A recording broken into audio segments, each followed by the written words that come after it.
हूं अदिति नागर और स्वागत है आप सभी का भारत 24 के डिजिटल प्लेटफॉर्म पर। दक्षिण मायने रखता है।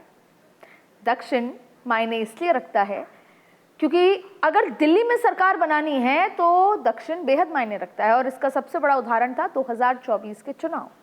देखिए, दक्षिण से 129 सीटें आती हैं और जिसमें से 29 सीटें भारतीय जनता पार्टी ने जीती। लेकिन जब 240 के आंकड़े पर बीजेपी आई तो सत्ता में काबिज होने के लिए उनको टीडीपी से यानी चंद्रबाबू नायडू से 16 सीटों वाले चंद्रबाबू नायडू से समर्थन लेना पड़ा। ये सब उदाहरण इसलिए बताए जा रहे हैं कि क्यों दक्षिण में जो नतीजे आए, खासतौर पर तमिलनाडु के जो नतीजे आए, उसके बाद प्रधानमंत्री नरेंद्र मोदी ने दूसरे ही दिन तेलंगाना का दौरा किया, कर्नाटक का दौरा किया, वहाँ पर ज़बरदस्त योजनाओं का और शिलान्यास उद्घाटन किया। ये सब क्यों हो रहा है? और सबसे बड़ा सवाल ये उठता है कि जब 2029 में आप 400 पार के आंकड़े को, जो पिछली बार का वादा था अधूरा रह गया, उसको पूरे करने के बारे में सोचते हैं तो आपको सबसे पहले याद आता है तमिलनाडु की 39 सीट्स, जिसमें से बीजेपी ने पिछली बार एक भी सीट जीती नहीं थी। कई सारे फॉर्मूले, परम्यूटेशन, कॉम्बिनेशन, अन्ना मलाई, सब कुछ किया। एआईडीएमके के साथ तो इस बार समर्थन किया, लेकिन फिर भी बीजेपी वहां पर अंदर नहीं जा पा रही है। तो क्या वजह है? तमिलनाडु में जो अभी विजय के जीतने के बाद का क्या बदलाव है? क्या बीजेपी एंट्री पॉइंट पे भी नहीं पहुंच पाएगी? बीजेपी का सिर्फ 3% वोट है। कांग्रेस का क्या भविष्य रहने वाला है? इन तमाम बातों को हम डिटेल में डिकोड करेंगे और उसके लिए मेरे साथ बहुत खास मेहमान जुड़ गए हैं जो आपके जो तमाम सवाल थे तमिलनाडु पॉलिटिक्स, विजय की एंट्री से लेकर सुपरस्टार विजय जो सीएम बने, इन तमाम बातों के साथ मैं आपको बताऊंगी कि क्या कुछ अंदर की बातें हैं। मैं स्वागत करना चाहूंगी सबसे पहले मेरे साथ जो गणमान्य गेस्ट मौजूद हैं, लाल बहादुर स्वर्णकार जी हैं, प्रोफेसर डीयू, आपका बहुत बहुत स्वागत है। प्रेम कुमार, सीनियर जर्नलिस्ट, आपका भी सर बहुत बहुत स्वागत है। और मेरे साथ सर सबसे पहले मैं आप ही से शुरू करती हूँ, कौशिक साहब, विजय की एंट्री को आप कैसे देखते हैं? ये तमिलनाडु पॉलिटिक्स का टर्निंग पॉइंट के लिहाज से आप मान रहे हैं? देखिए, 70 के दशक से आप देखेंगे तो केवल दो ही दलों के बीच वहाँ की राजनीति थी, डीएमके, एआईएडीएमके। कांग्रेस 70 के दशक से पहले की राजनीति और 70 के दशक की राजनीति में बहुत डिफरेंस आ गया। दो दलों के बीच जनता कभी इसको, कभी उसको, कभी इसको, कभी उसको। निश्चित तौर से ये दिखा कि इन दोनों दलों से क्या मिला। जयललिता को हमने देखा कैसे भ्रष्टाचार के आरोप लगे, अंतिम समय में क्या हुआ। और जहाँ के तमिलनाडु में आप देखेंगे कि जब दूसरे दल की सत्ता आती थी तो पहला जो सत्ता में रहा उसके मुख्यमंत्री के साथ या उसकी पार्टी के बड़े नेताओं के साथ क्या होता था। मतलब हर दर्जे की जो राजनीतिक गलियारों से दूर हटके जो राजनीतिक द्वेष की भावना थी वो वहाँ तमिलनाडु में दिखी। पहली बार जनता के मन में आता है कि दोनों दलों को देख लिया, बार बार कुछ मिल नहीं पा रहा है। पर जनता के मन में ये कब आया कि द्रविड़न पॉलिटिक्स से हटकर, ऐसा नहीं है कि सुपरस्टार पॉलिटिक्स में नहीं रही हो, वहाँ के लोग भगवान मान लेते हैं, अपना भविष्य मान लेते हैं जो नतीजा है। एमजीआर को देखा, पर एमजीआर तो फिर भी डीएमके में रहे, फिर एआईडीएमके में आए। इनका तो पॉलिटिकल भविष्य तो 2 साल का था, पीछे उनकी टीम थी, 10 साल से वो प्लानिंग कर रहे थे। लेकिन ऐसा क्या हुआ कि द्रविड़न पॉलिटिक्स को साइड करके दो बड़ी पार्टीज को छोड़ के विजय को चुना गया? देखिए, कुछ ऐसे राजनीतिक वायदे जो मुझे लगता है कि न तो डीएमके के पास थे, न एआईएडीएमके के पास वादे। दूसरा, एक यूथ चेहरा। मुझे लगता है कि जब किसी की फिल्म देखते हैं, पिक्चर देखते हैं, तो बहुत दिनों बाद जो चीज़ें यूथ देखता है तो समझ में आता है कि कुछ कर सकता है हमारे लिए। अधिकतर आप देखेंगे कि वो ड्रेस कोड बूथों तक भी देखा गया, वही पजामा और शर्ट जो जिस तरीके की वहाँ जो पहनते हैं विजय जी। इसके बाद आप देखेंगे कि दोनों दलों की राजनीति से पक करके, मैं बार बार वही कह रहा हूँ, क्योंकि जयललिता पे इतने बड़े भ्रष्टाचार के आरोप लगे। जब जयललिता जी इस दुनिया में नहीं रही तब तमिलनाडु में क्या हुआ, लोग रो रहे थे। रोने की परंपरा के बाद आप देखेंगे कि लाखों की संख्या में लोग उनको श्रद्धांजलि देने गए। लेकिन जब सत्ता की बात आई, वोट देने की बात आई, तो कभी हम सोच सकते हैं हमारी हिंदी बेल्ट में तो ऐसा नहीं हो सकता कि इतने बड़े आरोप लगने के बाद जब कोई व्यक्ति दुनिया छोड़े तो उसके साथ ऐसी अपार भीड़ श्रद्धांजलि देने के लिए उमड़े। यही तो फर्क है। इसलिए मैं आपसे एक चीज समझना चाहती हूँ, हमने द्रविड़ पॉलिटिक्स को साइड होते देखा।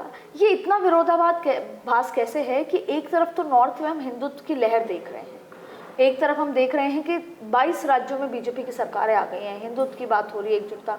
दूसरी तरफ जो मेन स्ट्रीम द्रविडियन पॉलिटिक्स को साइड करके आपने किसी एक राजनेता को चुना है, डबल इंजन की सरकार भी नहीं है, इतना बजट भी नहीं है आज विजय के पास कि वो अपनी 6 सिलेंडर की योजना, बेरोजगारी योजना, महिलाओं का भत्ता, ये सब भी दे पाए। इतना बजट नहीं है तमिलनाडु के पास। तो जनता ने क्या सोच के विजय को चुना? सिर्फ ये स्टारडम, सिर्फ ये कि सोशल मीडिया पे जबरदस्त जलवे थे, या युवा महिलाएं, युवा पुरुष आकर्षित थे? क्या वजह थी सर? मेरी समझ में जो मैं कहना चाहता हूँ, आपको ध्यान से सुनिए कि 60 साल की पॉलिटिक्स को, तमिल भाषा के पॉलिटिक्स को उलट के रख दिया। पहली चीज। दूसरी चीज की सेंटर की जो पॉलिसी है मोदी सरकार की, वो पॉलिटिक्स को भी उल्टा है। क्योंकि ये हम नहीं कहेंगे डायरेक्ट, लेकिन ये कहना पड़ेगा कि अपर कास्ट का शासन चल रहा है पूरे देश में, और उलट के वो अंबेडकरवादी शासन ले आया। वहां कंप्लीट 28 सीट पर वो दलित को जिता के लाया है, और उस सीट पर जिताया है जो जनरल की सीट है। और वो पूरी पॉलिटिक्स जो चल रहा है संविधान के आधार पर, सेकुलर के आधार पर चल रहा है। वो इलेक्शन से पहले मंदिर जाता है, इलेक्शन के बाद मस्जिद जाता है, और क्रिश्चियन धर्म से वो बिलोंग करता है। कार्ल मार्क्स के हम कार्ल मार्क्स को नहीं लाएंगे, वो बातें खत्म हो चुकी है। लेकिन आज हिंदुस्तान की जो जनता मांग, आइडियोलॉजी की बात, क्या है आइडियोलॉजी? आज हिंदुस्तान की पूरी जनता अंबेडकरवादी बातों पे चल रहा है, जबकि दिल्ली की रेखा गुप्ता अंबेडकर की फोटो हटा दिया अपने विधानसभा से। तो वो जिस पॉलिटिक्स को लेके चल रहा है, वो राहुल गांधी के दृष्टिकोण से लेके चल रहा है, संविधान के दृष्टिकोण से लेके चल रहा है, संविधान की बातें कर रहा है। और आपने जैसे कहा कि वो उसके पास इतने पैसे नहीं है जो वो अपनी मांग को पूरा करेगा। 5 पॉइंट को उसने पूरा कर दिया। 5 मांग उसने, किसान की मांग को पूरा कर दिया, इलेक्ट्रिक की मांग को पूरा कर दिया, जनता औरतों की सुरक्षा के लिए एक ये बना दिया। 5 मांगों को आते के साथ उसने साइन किया 3 मांग को। सर, साइन करना और धरातल पे उतारना, ये तो धरातल पे तो उतार दिया उसने, कहा बिजली फ्री कर दिया मैंने। हम बोलेंगे, 1 मिनट मैं बोल दूं अपनी आइडियोलॉजी को, फिर वो जो चल रहा है। नहीं, मेरी बात आप कहेंगे सरकार। एक सवाल कीजिए। हाँ, जैसे आपने कहा कि सारे दलित 28 दलित उनके साथ जीत के आगे। पश्चिम बंगाल में दलित किसके साथ जीत के आए? उत्तर प्रदेश में दलित किसके साथ जीत के आए? नहीं, उत्तर प्रदेश में जो आरक्षित सीटें हैं, जो आरक्षित सीटें हैं दलितों के लिए, वो पश्चिम बंगाल में किनके साथ गई, उत्तर प्रदेश में किनके साथ? अरे आपने कहा कि अंबेडकर बाद वो लेकर के आए, ज्यादा दलितों की संख्या विधायकों की उनके साथ है। पश्चिम बंगाल में किसके साथ है? बिहार में, मैं वही कह रहा हूँ, बिहार में किसके साथ दलितों की संख्या ज्यादा है? सर, वही तो हम बात कर रहे हैं कि दृष्टिकोण में फर्क है। पॉलिटिक्स अलग को बदल दिया। ठीक है सर, सर अगर सयानी घोष ने ये नहीं कहा होता काबा और मदीना की बात, तो बीजेपी के लिए उन्होंने जैसे थाली में परोस दिया एक तुष्टीकरण का एग्जाम्पल, ठीक वैसे ही अभी एक सर ने एक बात कही कि 28 दलितों को जिता के लाए। आपको लगता है यही वो गेम चेंजर है जिस पे नरेंद्र मोदी अब खेल लेंगे? नहीं हो चुकी है, लेकिन यही गेम चेंजर वो इसको अपनी ताकत में कर लेंगे कि वो अगली बार इतने ब्राह्मणों को टिकट दें कि ब्राह्मण जो वहां का है, हिंदुत्व जो वहां का है, वो एकजुट हो जाए। ब्राह्मण वाली थॉट प्रोसेस, क्योंकि 2029 के चुनाव जीतने हैं, उसमें साउथ की सीटों का बड़ा योगदान होगा। तमिलनाडु की सियासत को आप जेन जी से जोड़कर देखें, और जेन जी मैं इसलिए कह रहा हूँ तथ्यों के आधार पर कि जो 108 MLAs उनके हैं, उसमें 93 MLAs लेस देन 40 ईयर्स, एक बहुत बड़ी संख्या है। और ये देश में एक तरह से तमिलनाडु इसलिए भी अलग अलग एंगल हैं, लेकिन जेन जी जो है वो जाति नहीं देखता, वो धर्म नहीं देखता, वो परिवर्तन देखता है, वो परिवर्तन का आकांक्षी होता है। तो इसलिए जाति बैरियर टूटे हैं, लेकिन जाति बैरियर जो टूटे हैं उसकी जो डायरेक्शन है, वो जो कह रहे थे हमारे साथी स्वर्णकार जी, वो डायरेक्शन वही है जो राहुल गांधी का जो दर्शन है। और आप ये उनके भाषण में जो फिल्म स्टार विजय मुख्यमंत्री, उनके भाषण की जो पहली पंक्ति है कि द एरा बिगिंस नाउ, हाँ, वो करके जो बोलते हैं कि सोशल जस्टिस और secularism, new era of secularism and social justice, ये थॉट का जिस्ट है। इसका जिक्र करना यूं ही अनायास नहीं है, उन्होंने सोच समझ कर किया है। बिल्कुल। तो जाहिर बात है कि यूथ को उन्होंने परिवर्तन से जोड़ा है, यूथ की आकांक्षा को उन्होंने सेकुलरिज्म और सोशल जस्टिस के दायरे में लाने का प्रयास किया है और उस दिशा में उन्होंने दिशा बता दी है। और यही फर्क आम आदमी पार्टी और इसमें है।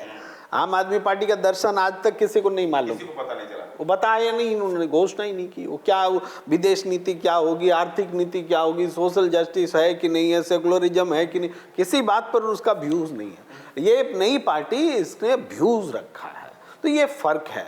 तो इसके इतनी बात कहने के बाद तमिलनाडु की राजनीति निश्चित रूप से नॉन द्रविडियन जो पॉलिटिकल स्पेस था, उस, आप सही कह रहे हैं, उस स्पेस को लेने के लिए बीजेपी भी परेशान थी, कांग्रेस भी परेशान थी। उस स्पेस को कैसे ले, तो लैंग्वेज की पॉलिटिक्स ही खत्म कर दिया उसने। वहाँ तमिल पॉलिटिक्स 60 साल से चल रही थी। सोनका जी, आपको लगता है ये जो हिंदी पेरियर, ये पॉलिटिक्स एकदम खत्म हो जाएगी? वो हिंदी में भाषण दिया, 5-6 लैंग्वेज की जानकार है। एक लेडी जीत के आई जो 29 साल की लेडी जीत के आई, वो 6 भाषा का हिंदी में भाषण दिया। वो ऐसा नहीं है कि वो तमिल का जो लड़ाई थी तमिल और भाषा का, उसको भी उसने खत्म कर दिया है। सर कौशिक साहब, अरविंद केजरीवाल आए, गरीबों की बात करी, भ्रष्टाचार के खिलाफ की बात करी, आइडियोलॉजी की जो बात हो रही है उसमें उनकी आइडियोलॉजी इकलौती थी कि हमें भ्रष्टाचार के खिलाफ आना है। वो उसी ट्रैप में फंसे और चले गए। लेकिन मैंने ये देखा कि जब जनता सिर पर उठाती है तो छप्पड़ फाड़ देती है। बंगाल में आपने देखा, वैसे अरविंद केजरीवाल को 3 बार चीफ मिनिस्टर बनाया। आपको लगता है कि लोगों में अभी भी गट्स है, नॉर्थ में गट्स है कि कोई नई पार्टी उठ के आएगी, कोई बात करेगी और अरविंद केजरीवाल पे जो ब्लाइंड ट्रस्ट किया वैसा ट्रस्ट किसी और पार्टी को मिल सकता है जो कि विजय को मिला है? देखो अति, भ्रष्टाचार एक बड़ा मुद्दा तो देश में है और हर व्यक्ति उससे पीड़ित भी है। जब भ्रष्टाचार को खत्म करने का कोई भी व्यक्ति, जब नया चेहरा निकल के आता है तो चर्चा भी होती है और लोग भरोसा भी करते हैं। अरविंद केजरीवाल के नतीजे के बाद भरोसा होगा नॉर्थ के लोग? चलिए बात मैं वही कह रहा हूँ, जैसे अब जी कितना काम करेंगे भ्रष्टाचार के ऊपर, कितना केंद्र सरकार का सहयोग मिलेगा। पिछली सरकारों के सर ये तो आपको भी पता है केंद्र सरकार का सहयोग नहीं मिलेगा। फिर नहीं, एजेंसी जो हैं वो इनके जैसे सारे भी जो विधायक जीत के आए हैं वो सब इनके दल के तो है नहीं। कल 9 विधायकों ने जो शपथ ली है वो भी अन्य पार्टियों से आए हुए हैं। 3 लोगों को छोड़ दिया जाए तो 2 सीपीआई 2 सीपीएम, ठीक है कि नहीं? तो वो उनका भी तो पिछला कार्यकाल रहा होगा, ऐसा नहीं है।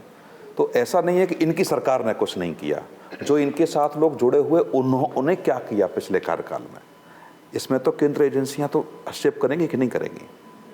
वो भ्रष्टाचार के साथ कहना और आपके साथ कैसे लोग हैं, क्या वो भ्रष्टाचार मुक्त हैं, ईमानदार लोग हैं वो, या जो आप अभियान चलाएंगे जैसे केजरीवाल पे भरोसा के, मोदी लहर के बावजूद भी केंद्र सरकार में या पूरे राज्यों में देखिए, दिल्ली में केजरीवाल की सरकार 3 बार आई और इसलिए 3 बार आई कि दिल्ली के यूथ को पता था कि भ्रष्टाचार की बात करते हैं तो भ्रष्टाचार खत्म करेंगे।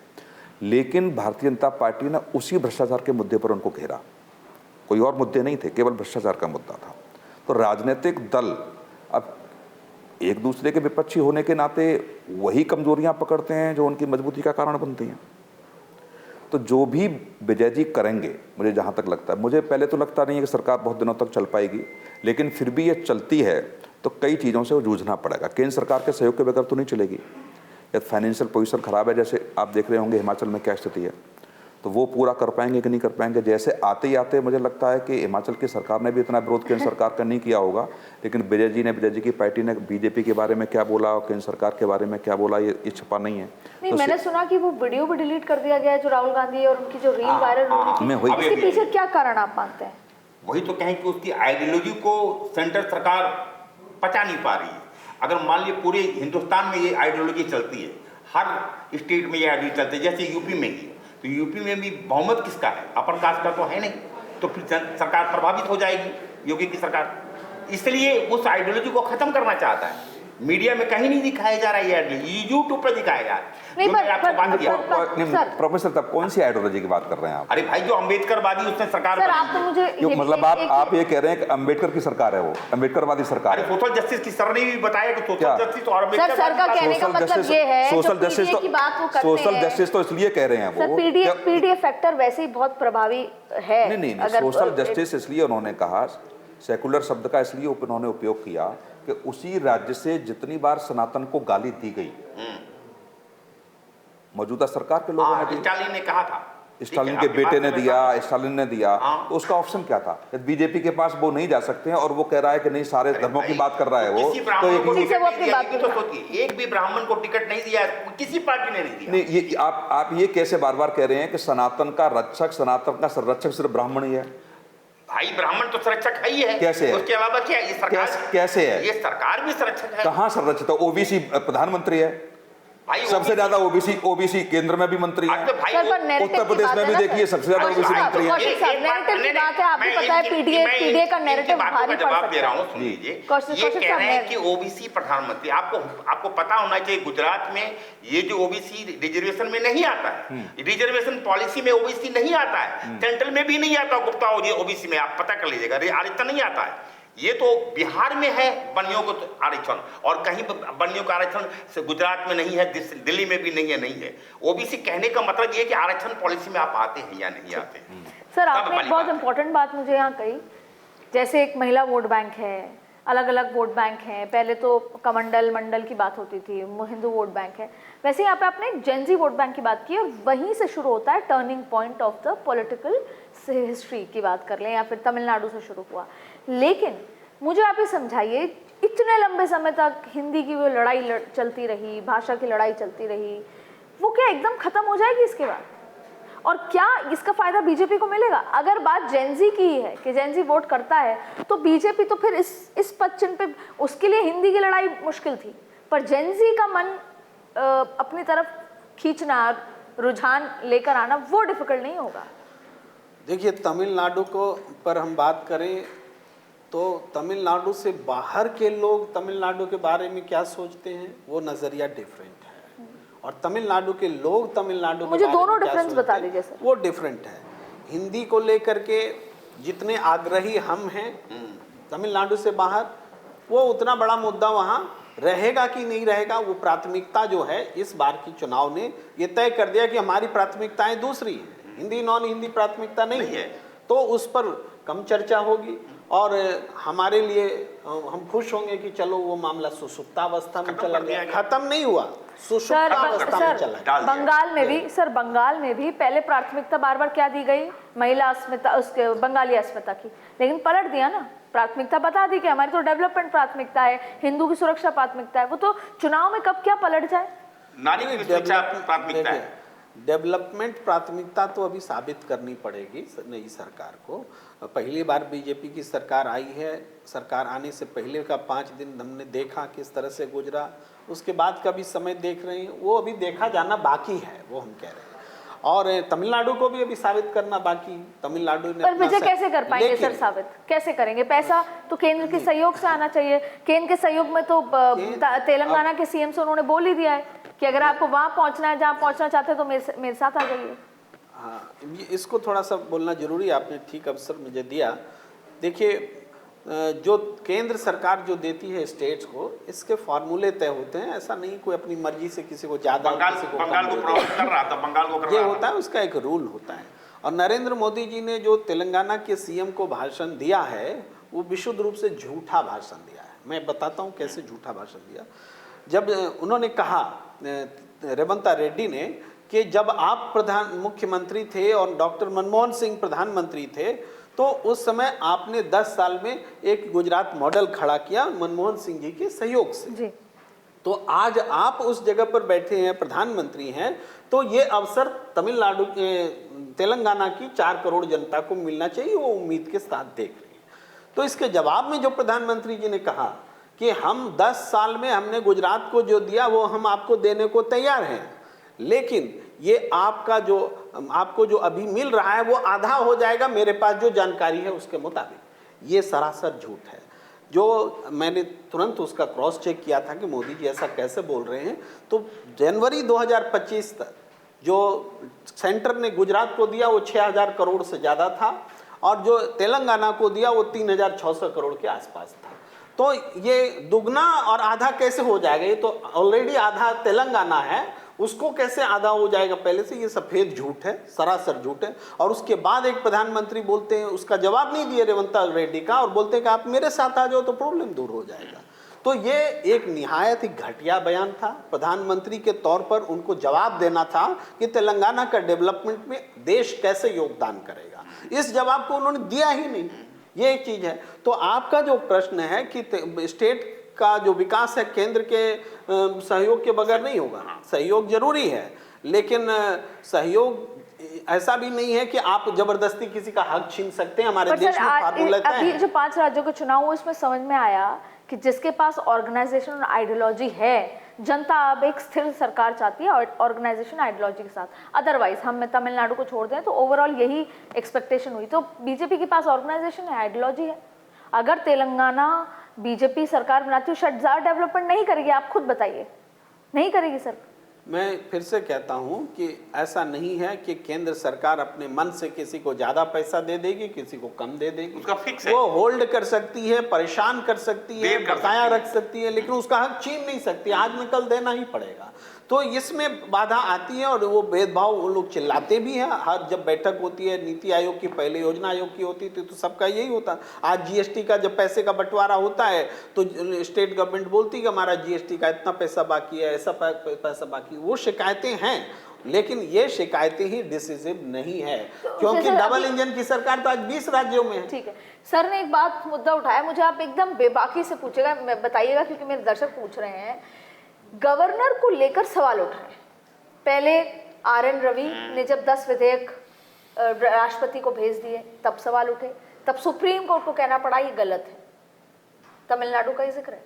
और अब जब 3 बार 3 दिन लगातार गवर्नर के पास गए विजय, तो उनको वापस भेज दिया। सर बहुमत साबित तो फ्लोर पे होगा ना, तो ये संवैधानिक प्रक्रियाओं पे सवाल उठ रहा है क्या सर? नहीं देखो, या तो संविधान में बिल्कुल स्पष्ट बदलाव कर दिया जाए। नहीं, आप मुझे पहले तो आपने इतने लंबे समय पॉलिटिक्स देखी है, क्या फ्लोर पे देना होता है या राष्ट्रपति ये गवर्नर के हाउस पे आपको अपना वो देना होता है? मैं वहीं आ रहा हूँ ना, स्वविवेक के आधार पर जब गवर्नर को अधिकार है कि सामने वाला राजनीतिक दल सत्ता मतलब बहुमत साबित कर पाएगा कि नहीं कर पाएगा। सर फ्लोर पे पता चल जाएगा ना। नहीं, स्वविवेक फिर क्यों निर्णय है?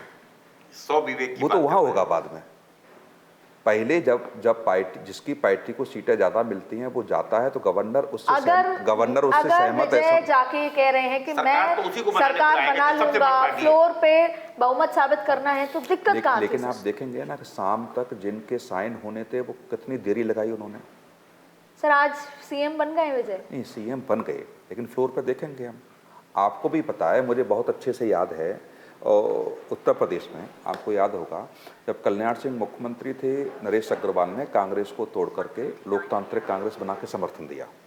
उस समय गवर्नर की क्या भूमिका थी? छिपाए किसी से क्या? तो उस समय ऐसा था, इसलिए ऐसा हो रहा है? नहीं, हो नहीं रहा है।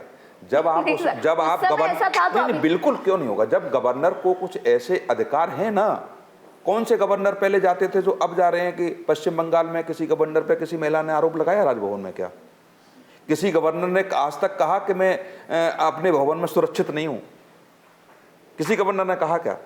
तो जब की राजनीति और अब की राजनीति देखिए ना। पहले अटल जी की बात याद पहले की गवर्नर के हिसाब से आप भी इस बात पे इत्तेफाक रखेंगे, अटल जी कहते थे कि वैसे वो कहते थे सरकारें आती हैं जाती हैं, वैसे एक बात कहते थे कि कोई भी सरकार आए, सरकार रहती सेम ही है, थोड़ा बहुत कुछ बदलाव होता है। अच्छा मुझे ये बता, अदिति बता, गवर्नर की भूमिका क्या रहती है देश में, मतलब उस प्रदेश में क्या है? गवर्नर का पद ही नहीं होना चाहिए। होना ही नहीं चाहिए। नहीं होना, क्यों होना चाहिए? यदि गवर्नर का पद रखा है तो केंद्र सरकार ने अपनी शक्तियों को, सर इधर राष्ट्रपति का भी नहीं होना चाहिए। बिल्कुल, फिर तो प्राइम मिनिस्टर से चल जाएगा। चलता ही है।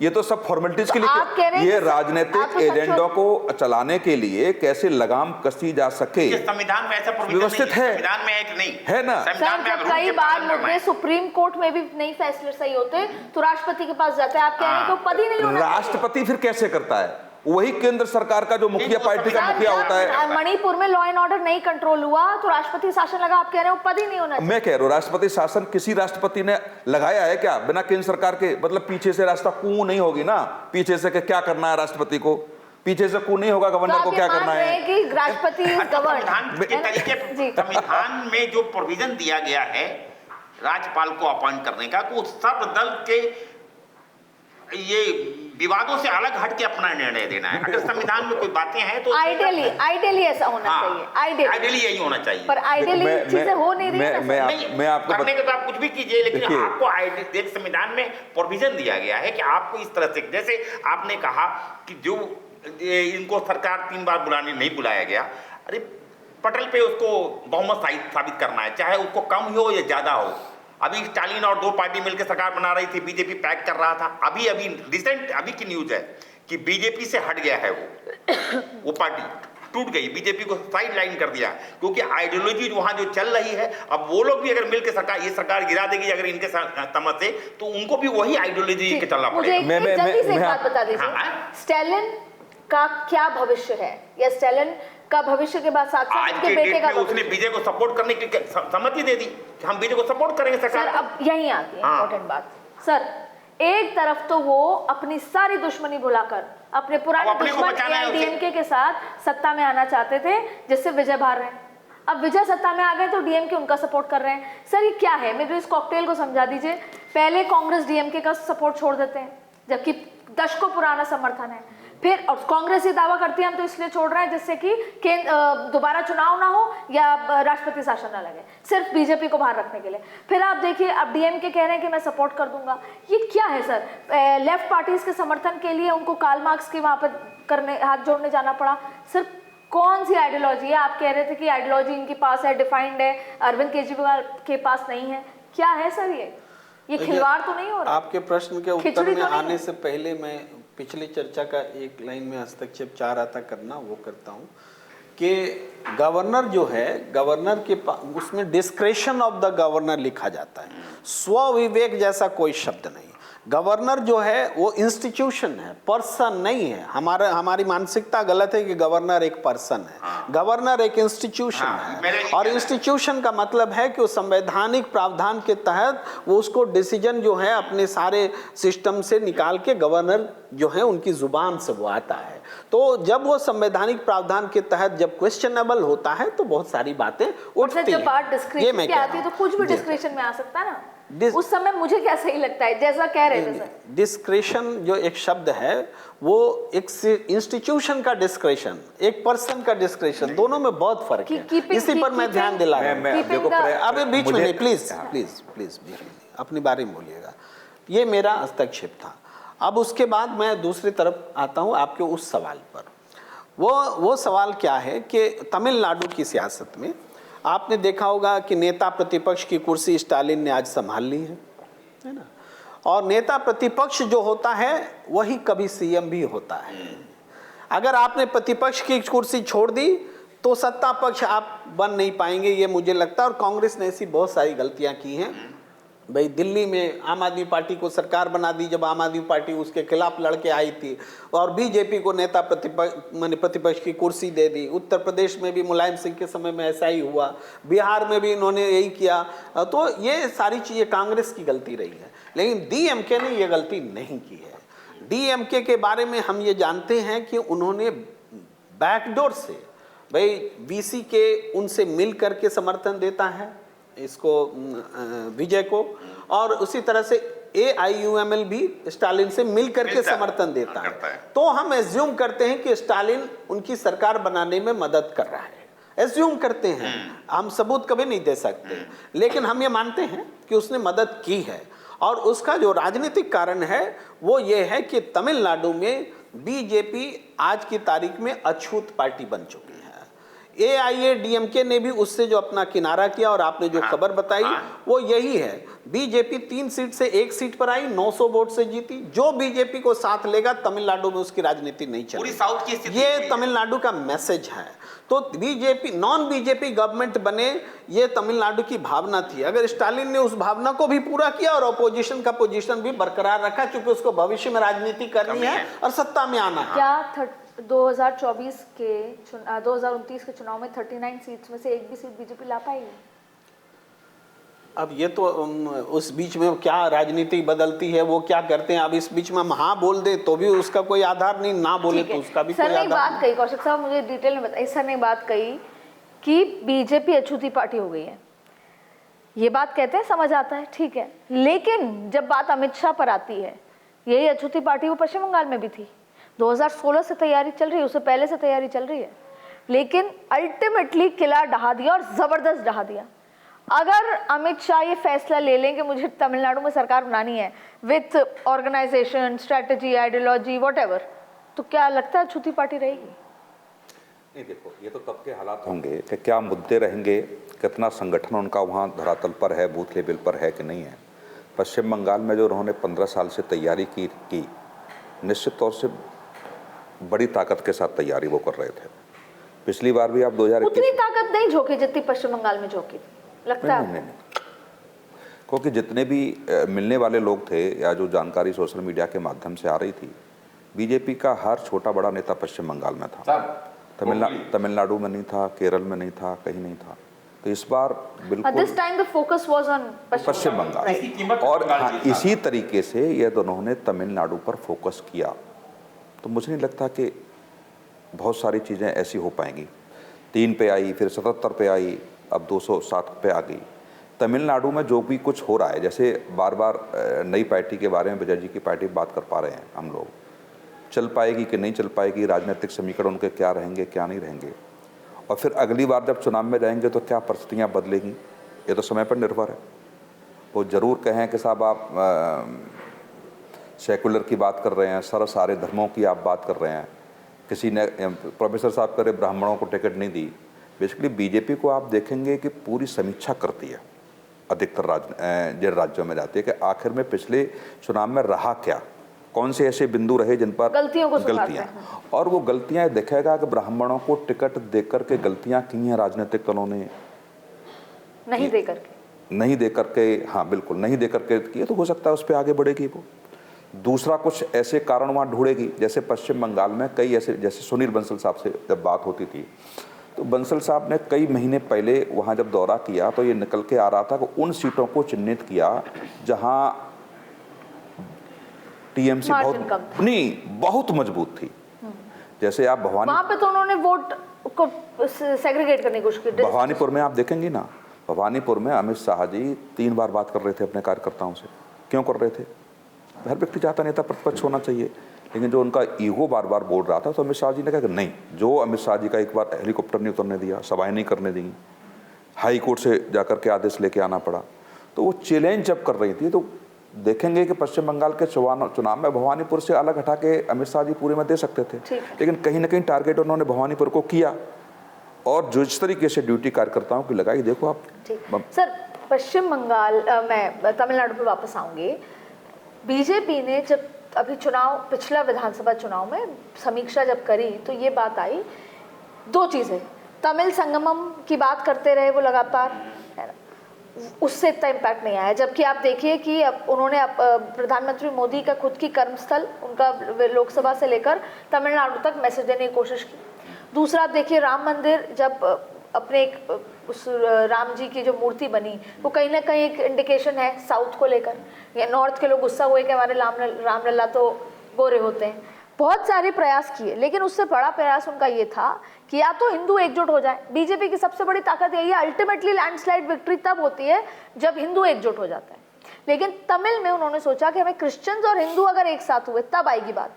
केरला में भी यही है, लेकिन ऐसा नहीं हो पाया दोनों जगह। जबकि वक्फ बोर्ड के दौरान इतनी ज़मीनें वापस लौटी हैं क्रिश्चियंस के पास, तो केरला में भी, जबकि केरला में 3 सीटें आई हैं, 11% वोट आया है, तो कुछ तो बदलाव केरला में दिखा, लेकिन तमिलनाडु में नहीं दिखा। सर ये दीवार कैसे टूटेगी? सर मैं अगली बार आऊंगी आपके पास, मुझे कांग्रेस की स्थिति पे बात करनी है, लेकिन ये कैसे? सर ने कह रहे थे, हम उस बात में पहले आएंगे कि अभी देश की राजनीति 2 पार्टियों के बीच चल रही है, 2 आइडियोलॉजी के बीच चल रही है। एक है बीजेपी, दूसरा है कांग्रेस। बाकी पार्टियां जो जुट जाती है स्टेट लेवल पे, क्षेत्रीय लेवल पे। यहाँ सर साउथ के लिए भी आप यही कहेंगे? क्षेत्रीय लेवल की हम कह रहे हैं कि सेंट्रल की पॉलिसी वहां यूज किया गया है। राहुल ने अपनी पॉलिसी को यूज किया, वहां पूरी कांग्रेस की पॉलिसी वहां यूज हुआ है। कांग्रेस का संविधान, राहुल संविधान लेके चलता है। सर खुद ही लड़ लेते ढंग से फिर है? जो पॉलिसी यूज करवा रहे हैं विजय को, खुद ही लड़ लेते फिर ऐसे, खुद कैसे लड़ लेते? उसका आधार भी नहीं था वहां, उसका आधार हो तब ना।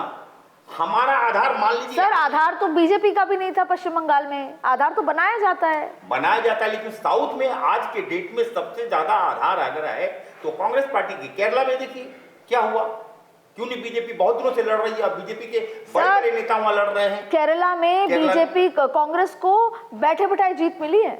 ये बात है कि केसी वेणुगोपाल ने मेहनत की होगी। आज के डेट में जो देश की राजनीति दो दिशाओं में चल रही है, एक बीजेपी के आधार पर चल रही है हिंदुत्व के आधार पर, एक नॉन हिंदुत्व के आधार पर चल रही है। वहां जो जीत हुआ है तमिलनाडु में या केरला में, हिंदुत्व के आधार पर नहीं हुई है। उन्होंने कहा कि हम सब धर्म को मानते हैं, उनकी माँ हिंदू है, पिता क्रिश्चियन है, लेकिन वो मॉर्निंग में मंदिर जाता है, उसके बाद मस्जिद जाता है और कीर्तन जाता है। तो वो धर्म को आधार नहीं बनाया, जाति को आधार नहीं बनाया, कहीं नहीं है। वो सोशल जस्टिस की बात करता है, अंबेडकरवादी की बात करता है, कहीं धर्म और जाति के आधार पर वो नहीं जीता है। पूरे हिंदुस्तान का जो बीजेपी का चुनाव होता है धर्म और जाति के आधार पर वो टिकट देता है। वहां कोई चीजें नहीं चली। हमने कह दिया कि वहां टिकट नहीं मिला, इसलिए मैंने ब्राह्मणवाद की बात किया, लेकिन वो ऐसी बात नहीं, किसी पार्टी ने ब्राह्मण को टिकट नहीं दिया। क्यों नहीं दिया? वहां भी तो हिंदू है, वहां 90% हिंदू है, आपको पता होना चाहिए 90% हिंदू है। इसीलिए मैं कह रही हूँ बीजेपी को चाहेगी अगर वो अपना समय, दिमाग, ऑर्गेनाइजेशन को अगर लगा दिया देश में तो पलट देंगे चुनाव। अब देश में यूपी में भी देख लीजिए, आने वाले चुनाव यूपी में है, यूपी में भी यही कंडीशन शुरू हो रहा है कि वहां दो तरह की राजनीति चल रही है, यही एक हिंदुत्व की, नॉन हिंदुत्व की, यही राजनीति वहां चली गई है। और हमें जहां तक लगता है कि देश का जो झुकाव हो रहा है वो हिंदुत्व से हट के दूसरी तरफ जा रहा है। सर अभी तो मैं ये नहीं कहना चाहूंगी, अभी बंगाल की इतनी बड़ी जीत के बाद सर कांग्रेस, नरेंद्र मोदी जैसे ही पश्चिम बंगाल के नतीजे आए उसके बाद उन्होंने साउथ चले गए 2029 की तैयारी, हिमाचल की बात की, तेलंगाना में उनको ऑफर भी दिया और ये भी कहा कि कैसे तेलंगाना आगे बढ़ेगा। कांग्रेस क्या कर रही है सर? वो तो यही नहीं तय कर पा रही कि केरला में कौन सीएम बने। तो मेरा सवाल आपसे ये है कि आप कांग्रेस को तमिलनाडु में कहाँ देखते हैं, आप कांग्रेस को ओवरऑल कहाँ देख रहे हैं सर? मतलब नरेंद्र मोदी का ये कहना कि सबको ठग लेते हैं, एक जो उन्होंने नारा दिया है कि सबको ठगा है, किसी को नहीं छोड़ा है कांग्रेस ने। देखिए, सरकार बनाने में केरल में देरी हो रही है ऐसा नहीं है। 13 दिन हरियाणा में जीतने के बाद में नहीं बना पाए, है ना। राजस्थान में भी वैसे ही 13-14 दिन लगा था। तो उनसे कोई सवाल नहीं पूछा जाता है, वो तो पर्ची निकाल के भी सीएम डाल देंगे, कोई दिक्कत नहीं है। हाँ, ये है, समय लगता है। तो ऐसा नहीं कि केरल में देरी हुई और मुख्यमंत्री तय नहीं का। अच्छा है, 3 आदमी उम्मीद दावेदार हैं, अब कोई तो बनेगा, कोई भी तो बनेगी, तो वो प्रमुख बात नहीं है। हमने जो बात थोड़ी देर पहले कही थी उसको थोड़ा अब एक फ्रेम में डालते हैं आपके सवाल के साथ, कि जैसे पश्चिम बंगाल है, पश्चिम बंगाल का अपोजिशन कौन रहा अभी चुनाव से पहले तक?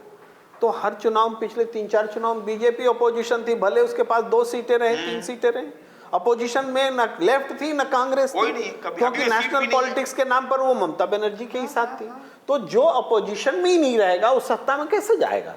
कांग्रेस ने इसलिए बंगाल में सत्ता में जाने की परिस्थिति भी नहीं बनी, या न वो कभी तैयार रही। एक बात बोलिए, आप कुछ पूछना चाहते हैं? सर अब वाकई ऐसा ऑपोजिशन में दिल्ली में थी, क्या कर लिया? ऑपोजिशन में कितने राज्यों में थी, क्या कर लिया? मध्य प्रदेश में पूरा बेस खराब कर दिया। यहाँ रुकिए, दिल्ली में ऑपोजिशन में कांग्रेस नहीं थी, इसलिए मैंने कहा। राजस्थान, मध्य प्रदेश में तो थी। सुन लीजिए ना, सुन लीजिए। कांग्रेस तो राजस्थान में सत्ता में भी आई, और दिल्ली में आप जानते हैं कि आम आदमी पार्टी और बीजेपी ने मिलकर के आंदोलन चलाया, अन्ना आंदोलन, है ना। एक ने देश की सरकार ली, एक ने दिल्ली की सरकार ली। लेकिन जब 28 सीटें आई अरविंद केजरीवाल को, तो कांग्रेस को तो ऑपोजिशन में रहना चाहिए था ना। कांग्रेस ने सरकार बना दी आम आदमी पार्टी के साथ। तो ये तो प्रॉब्लम कांग्रेस की है ना सर। तो कह रहा हूँ, गलती है ना, वो गलती की। गुजरात में तो अपोजिशन क्या कर लिया? दिल्ली में आम आदमी पार्टी का अपोजिशन भले 67 में 3 सीट हो, 1 सीट हो, जो भी रहा, 5 सीट हो, वो बीजेपी ही थी। इसीलिए आम आदमी पार्टी को रिप्लेस बीजेपी ने किया, कांग्रेस ने नहीं किया। इसी तरीके से केरल में अपोजिशन कांग्रेस रही है, कोई दूसरी पार्टी नहीं है, इसीलिए कांग्रेस ने कम्युनिस्ट पार्टी को रिप्लेस किया। तमिलनाडु में कांग्रेस सत्ता के साथ थी, डीएमके के साथ में, अभी वो हारी है, कांग्रेस जीती नहीं है, हारी है, लेकिन उसने अपना एलाई आइडियोलॉजिकली शिफ्ट किया है। ये एक नई घटना हुई है जिसको नरेंद्र मोदी कह रहे हैं। मानते हैं गलत मानते हैं? ये जो ये क्वेश्चन कठिन है, आसान क्वेश्चन नहीं है।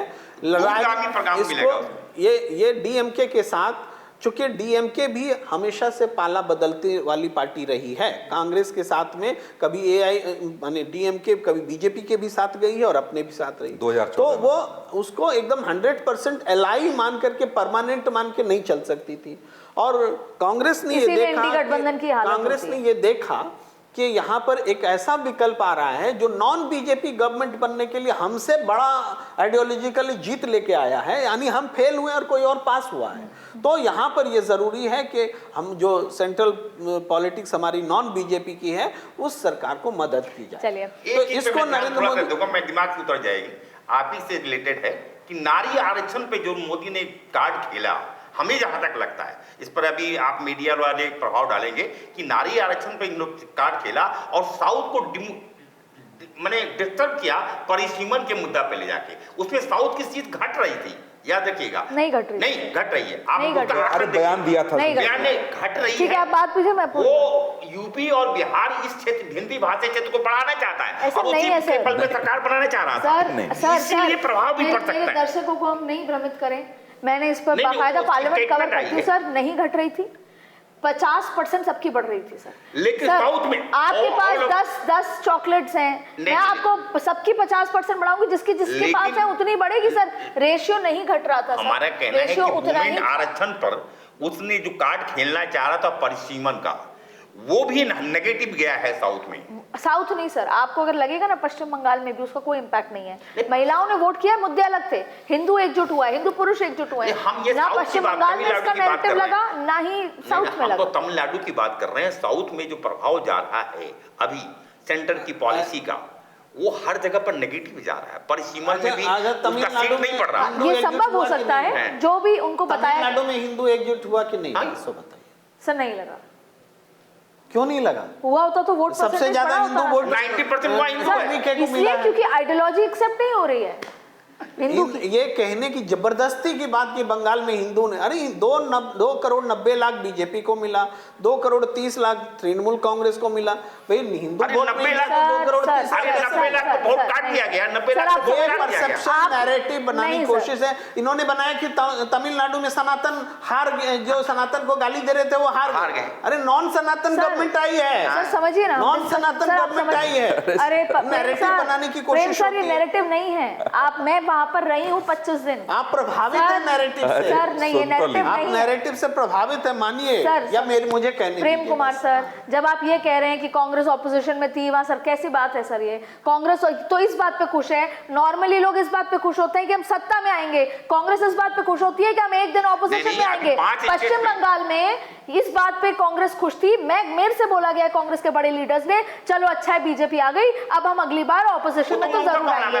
तो ये, और जहां तक नैरेटिव की बात है, मैं दर्शकों को भ्रमित इसलिए नहीं करना चाहती, वहां का हिंदू पुरुष एकजुट हुआ है बंगाल में।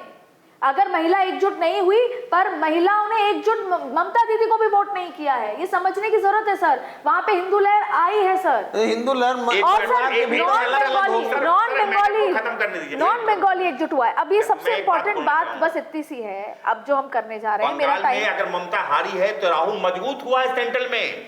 अगर इंडिया के गठबंधन में सबसे बड़ी पार्टी उभर के आएगी तो कांग्रेस आएगी। पहले इंडिया रहा तो आएगी ना सर, कहाँ है इंडिया गठबंधन? अरे अब ममता जी को आने तो दीजिए दिल्ली, फिर देखेंगे कांग्रेस कहाँ जाती है। वो भी बात नहीं है, पर बहरहाल दो एक इम्पोर्टेंट बात में एक मुझे 10-10 15-15 सेकंड ये समझना है सर। सवाल है, क्या सॉफ्ट लॉकडाउन जैसी स्थिति बन रही है प्रधानमंत्री के उस भाषण के बाद कि आप गोल्ड मत खरीदिए, विदेश मत जाइए, इंडिया में रहिए, खाने के तेल पे कंट्रोल कीजिए, आप पेट्रोल पे डीजल पे कंट्रोल कीजिए, इलेक्ट्रिक व्हीकल मेट्रो लीजिए, इसका क्या मतलब है सर? देखिए, ये संकट सरकार की गलत विदेश नीति का परिणाम है और उस संकट को जनता से देशभक्ति के साथ जोड़ करके जनता पर थोपा जा रहा है हाँ। कि आप कष्ट सहिए, हम तो ऊर्जा संकट बनाएंगे, बढ़ाएंगे, डोनाल्ड ट्रंप के कहने से ईरान से तेल नहीं लेंगे, रसिया से नहीं लेंगे, तमाम चीजें करेंगे, हम पक्षकार हो जाएंगे। ऐसे समय में जबकि इंग्लैंड जैसा देश भी उसका साथ देने को तैयार नहीं है और भारत उनके पक्ष में बोला जा रहा है, खड़ा हो गया जैसे कि अपना युद्ध लड़ रहा हो। तो ये संकट नरेंद्र मोदी का पैदा किया हुआ है। वो स्वयं छोड़े ना, पेट्रोल बोलते हैं कि यूज नहीं करना चाहिए और खुद आप रैली निकालते हैं, खुद आप रोड शो निकालते हैं, चुनाव में लड़ते हैं। चुनाव में ही घोषणा क्यों नहीं की? क्यों हम इस तरह की चीजें नहीं करेंगे? पेट्रोल डीजल उस समय भी संकट था, आज भी संकट है। चुनाव तक ठीक है और चुनाव के बाद में आप आगे जनता को समझाने के लिए कि आप सेक्रीफाइस करो। सर बताइए, ये कह रहे हैं कि रैली वैली हो गई, चुनाव ना हो गया, अब आप पेट्रोल यूज मत कीजिए, मतलब जो भी करे जनता सेक्रीफाइस करे। लेकिन मेरा एक मानना जरूर है, जैसे कोविड में एकजुटता रही, अगर नहीं रही होती तो त्राहिमाम हो चुका होता सड़कों पे, उस एकजुटता की जरूरत है क्या सर? देखिए, पर इसके बाद का जो सर ने बोला उस बात का जवाब जरूर दीजिए कि फिर रैलियां क्यों हुई? देखिए, जब सरकार के साथ जनता खड़ी होती है तब देश जीतता है। सरकार और जनता कभी अलग नहीं हो सकते और कई बार देश में जब विपत्ति आई है तो सरकार का सहयोग जनता ने किया है। जब लाल बहादुर शास्त्री ने कहा था ना कि आधे दिन का खाना खाएंगे, तो लोगों ने कहा कि तुम ही खा के दिखाओ, पहले तुम्हारे मंत्री खा के दिखाएं तो हम खा के दिखाएंगे। अपने विधायकों से कहिए, अपने सांसदों से कहिए, जैसे अभी प्रेम कुमार जी बोल रहे हैं कि आप ही करके दिखा देते, तो ये भी बोलती उस समय जनता, पत्रकार भी यही बोलते। क्या केवल जो भी ईरान के साथ हुआ वो केवल हमारा देश पीड़ित है उससे? हमारी विदेश पॉलिसी खराब हुई है, सारे देशों पर प्रभाव पड़ा है। तो जब ऐसी परिस्थिति आ रही है तो हर एक नागरिक को देश के साथ, देश की सत्ता के साथ खड़ा होना पड़ेगा। ठीक सर, तैयारी कर लें। क्योंकि मैं थोड़ा सा, कभी सरकार नहीं हारती, मोदी जी आएंगे जाएंगे। चाइना से हारा तो क्या जवाहरलाल नेहरू हारे कि भारत हारा? तो अभी भी कोई परिस्थिति ऐसी आएगी तो देश हारेगा, न कि मोदी जी हारेंगे। तो ऐसी परिस्थितियों में जहाँ तक मुझे लगता है कि मोदी जी ने कुछ जानबूझ के सारा सिस्टम के साथ ही ये कहा होगा और जनता को मुझे लगता है कि देश की सरकार के साथ खड़ा होना पड़ेगा, तभी हम जीतेंगे। क्या कहते हैं? मैं तो कहूंगा कि अभी कोविड की बात आप उठाया, कोविड के पीरियड में जब तक इलेक्शन चलता था सरकार पब्लिक को रोड पर नहीं उतरने देती थी और इलेक्शन के बाद कहता था कि आप रोड पे मत आइए। अभी भी वही बात कह रहा है, इलेक्शन अभी फिर आ जाएगी यूपी में तो कहेगा इसका काम खर्चा तो चलेगा। ब्यूरोक्रेट अपना खर्चा नहीं कम करेगा, जनता को अपना खर्चा कम करना पड़ेगा। तो क्या विपक्ष इलेक्शन में नहीं सहयोग करता है? नहीं, केवल मोदी जी पेट्रोल से उड़ते हैं? नहीं, विपक्ष के लोग पेट्रोल से नहीं उड़ेंगे। नहीं, आप या तो विपक्ष को कह दिया भैया आप मत जाइए, हम जाएंगे, वो तो सब पे ही लागू होगा। बहुत बहुत शुक्रिया। एक आप जोड़ना चाहते थे कि जब कभी भी किसी देश में कंज्यूमर्स को कंट्रोल किया जाता है और उपभोग को कम किया जाता है तो देश की अर्थव्यवस्था रसातल में जाती है। उपभोग को बढ़ाना ही अर्थव्यवस्था का आधार है। भाजपा मान चुकी है अर्थव्यवस्था बंगाल बढ़ाएगी उनकी। देखिए, आज हमने दो मुख्य विषय पर चर्चा की। एक ये जो बहुत इंपॉर्टेंट पॉइंट निकल कर आया जो तमिलनाडु के लिहाज से था कि जेन जी, हमने पिछले दिनों लद्दाख, नेपाल, बांग्लादेश ये सब देखा अलग अलग पर्सपेक्टिव में, पर ये देखा कि जब जेन जी तय कर लेता है तो चीज़ें बदल रही हैं। अभी तक हम बात करते थे कि Dalit vote bank, Hindu vote bank या Brahmin vote bank, upper caste, lower caste, इन वोट बैंक्स की। आज हम फिर आए हम धीरे धीरे महिला वोट बैंक की बात करने के लिए। अब हम आ गए हैं जेन जी वोट बैंक। जेन जी क्या सोचता है, और जेन जी बहुत अलग सोचता है, जिसका सबसे बड़ी तस्वीर है तमिलनाडु में क्या हुआ। हालांकि अभी नॉर्थ में ऐसी चीज़ें देखने को उस तरीके से नहीं मिली हैं, लेकिन विजय का जीतना ये बताता है कि सोशल मीडिया का एक्सटेंसिव यूज़, प्रभाव, और दूसरा यूथ जैसे विजय के साथ जुड़ा है, वो कितना बड़ा इम्पैक्ट डाल सकता है। तो अंततः बात यही है कि जनता ही जनार्दन है। जनता तय कर लेती है पश्चिम बंगाल में कुछ, तमिलनाडु में कुछ, तो ये साफ हो जाता है कि अल्टीमेटली उस एक दिन जनता राजा होती है और आपको राजा या रंक कुछ भी बना सकती है। दूसरी बड़ी बात है जो हमने कही यहाँ पर कि क्या हालात हैं, क्या सॉफ्ट लॉकडाउन लगेगा, तो इसका जवाब है हाँ। आप उन शब्दों में मत जाइए, लॉकडाउन एक डरावनी चीज़ लगती है, लेकिन शायद ज़रूरत है जो सरकार चाहती है। और इस समय हम सब मिलकर कुछ ऐसी चीज़ें करने की कोशिश करें जो कि हमारे देश को किसी न किसी तरीके से फ़ायदा दे सके, किसी न किसी तरीके से हम अभी स्थिरता में रह सकें। लेकिन मैं जा रही हूँ, आपके सवालों को आप मुझे भेजिएगा, मैं उनके जवाब ढूंढूंगी, लेकिन एक सवाल छोड़ के जा रही हूँ जो प्रेम कुमार जी ने कहा कि क्यों चुनाव के ठीक बाद ये कहा गया, क्यों चुनाव के दौरान ही सब पॉलिटिकल पार्टी ने मिलकर ये तय नहीं किया कि हम कोई रैली नहीं करेंगे, हम दौरे नहीं करेंगे, हम हवाई जहाज नहीं उड़ाएंगे, जिससे कि हम उस अर्थव्यवस्था को या हम पेट्रोल, इंजन ऑयल, तमाम चीज़ों को बचा सकें। ये सवाल, आप इसके बारे में क्या सोचते हैं, ये ज़रूर मुझे लिख के भेजिएगा। आज शुक्रिया। फील द थ्रिल में अगली बार फिर मुलाकात करेंगे किसी और सब्जेक्ट के साथ।